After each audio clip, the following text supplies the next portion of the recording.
na alugbati guys. So, kanin natin itong pinagputulan.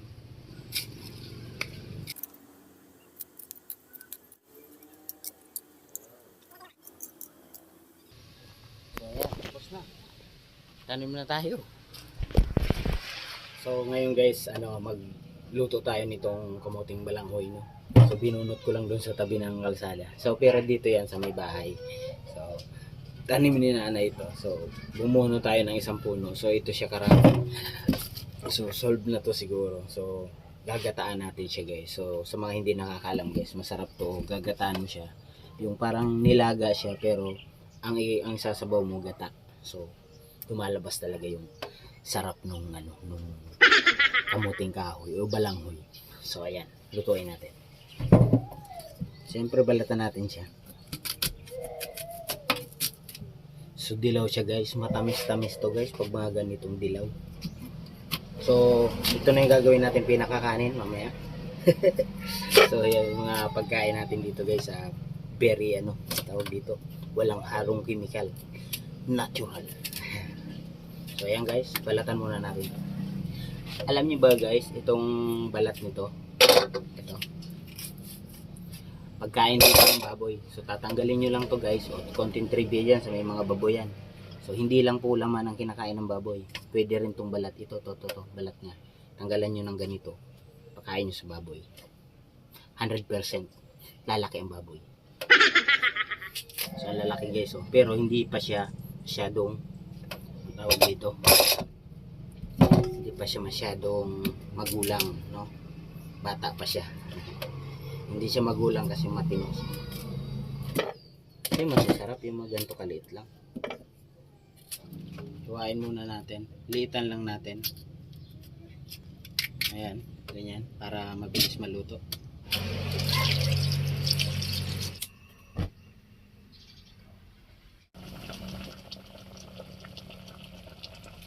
Okay, luto na. Ayan, ginataan ko. Nagmaramantika ng konti. Yung gata. So, ayan. Nakapagbigay na rin ako dun sa kapitbahay. So, syempre, lalagyan natin ng pang-ulam natin. Ito, bulad, dilis at tamba na maliliit. So, let's go guys. So, pasyensya nyo na yung ating kawali. Kaldero pala. So, let's go. So, guys, ito na yung ating kamuting kahoy na ginataan. So, ito na yung pinakakanin natin. At syempre, may konting kanin tira. Syempre, hindi tayo nagsasay ng pagkain. So, ayan guys, may gulay ako tira kagabi. At syempre, itong ating tuyo guys. So, ayan, kung ano yung mga pwede natin kainin, kinakain natin na mapapakinabangan pa kasi syempre, mahirap ang buhay. Kung ano yung pwede mapakinabangan, pakinabangan natin. Kasi dumaan tayo sa ganong buhay, mahirap. Huwag tayo magsasaya. So, hindi porket meron ka, sige lang ng sige. So, ayan guys, kain tayo. Siyempre, may suka ako sa paumbong ba to? Suka sa tuba, may sili, may bawang. Ayan, ito yung sausawan natin guys. So, bumili nga pala ako ng isang container niyan. So, habang tumatagal, lalong umaasim. So, ito masarap na sausawan.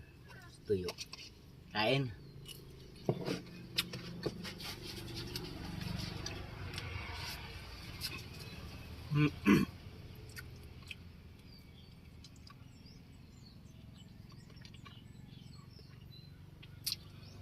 Matamis-tamis guys.